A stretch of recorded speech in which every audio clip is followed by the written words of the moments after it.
김문수 후보 이제 어제는 이 박정희 전 대통령 생가를 방문하고요. 박근혜 전 대통령을 예방한 데 이어서 오늘은 유경수 여사 생가를 찾았습니다.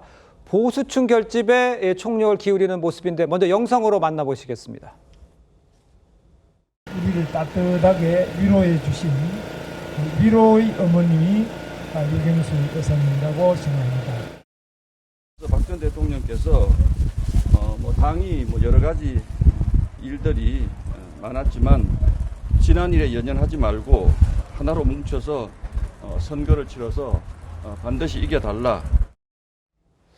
자, 유인규찬 부위원장께서는 신현영 의원에 대한 이제 반론과 함께 저 모임과 같이 정리를 해서 주시죠. 그러니까 일단은 신현님 말씀은 약간 좀 어폐가 있는 것이 일단 선거에서는 투표일이 이제 3일 중에 그럼 이틀을 하지 말라는 거잖아요. 그래서 이제 김문수 후보 입장은 선거에 많이 참여해달라는 의미인 것이고 그다음에 사전 투표에 대한 불신은 우리가 책임지고 감독을 하겠다. 그러니까 참관인 등을 통해서 감독을 철저히 할 테니까 충분히 선거에 임해달라 이런 취지의 메시지가 같이 있었다는 부분 알려드리고요. 네네. 이재명 후보도 지난 2012년 대선인가요? 그때 부정선거에 대한 의혹을 제기했잖아요. 그러니까 정치인이나 국민들은 부정선거에 대해서 의혹을 제기할 수 있어요. 이것을 무슨 음모론자다 이렇게 얘기할 건 아닌 거고 다만 이 부정선거 의혹에 대해서 선관위가 그런 국민적 시각이 있으니까 철저하게 더 해달라라는 취지의 당부를 이해하면 될 것이고 이걸 음모론으로 어떤 프레임화 해가지고 선거를 치르는 것은 맞지 않다 이렇게 생각을 합니다. 네네. 박근혜 전 대통령의 경우에는 사실은 이제 대구 경북 지역에서 상당한 영향력이 있다. 그리고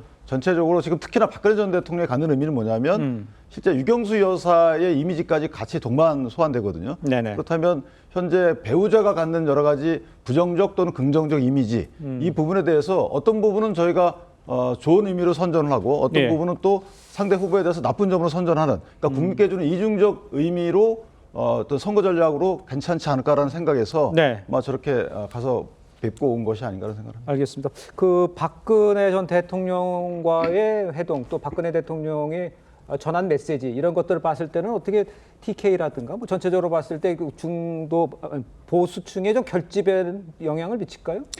과거 선거 여왕 이때는 아니죠. 그것과는 이제 다르지만은 저는 제한적인 그 영향이 있다고 봅니다. 하나는 지금 그 김문수 후보가 좀 앞서서 치고 나가려면은 보수층이 다 결집이 돼야 되는데 그렇죠. 그 중에서 특히 TK 지역이 좀 그 결집이 느슨하다는 이야기가 나와요. 왜 그러냐면은 그 전에 이 윤석열 후보가 그때 득표했던 TK에서 75% 득표입니다. 득표.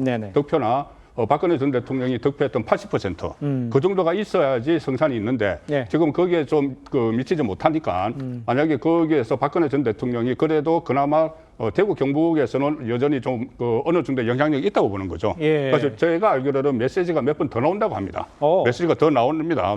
지금 준비를 하고 있는데 메시지가 더 나오면은 그것은 일종의 어떤 하합을 이야기하는 것이고 그리고 그 TK 쪽의 유권자에 대해서 어느 부분적으로 소구를 할 수 있는 부분 하나하고 또 하나는 지금 어제도 김문수 후보를 만나서 이 화합을 이야기했지 않습니까? 과거 일은 다 잊고 같이 하나로 뭉쳐야 된다. 이런 이야기를 하는 것은 특히 지금 대구 경북을 비롯해서 일부 지역에서 그 현역 의원들이 적극적으로 뛰지 않는다는 말까지 나와요. 그때 저거는 한덕수 전 총리를 지지를 했던 쪽에서 그렇기 때문에 박근혜 전 대통령의 그런 메시지는 앞으로 한 메시지가 몇 번 더 나오면은 그 적극적으로 또 그 현역 국회의원들이 그 대구 경북을 중심으로 좀 움직이는 그런 효과도 있다고 봅니다. 알겠습니다.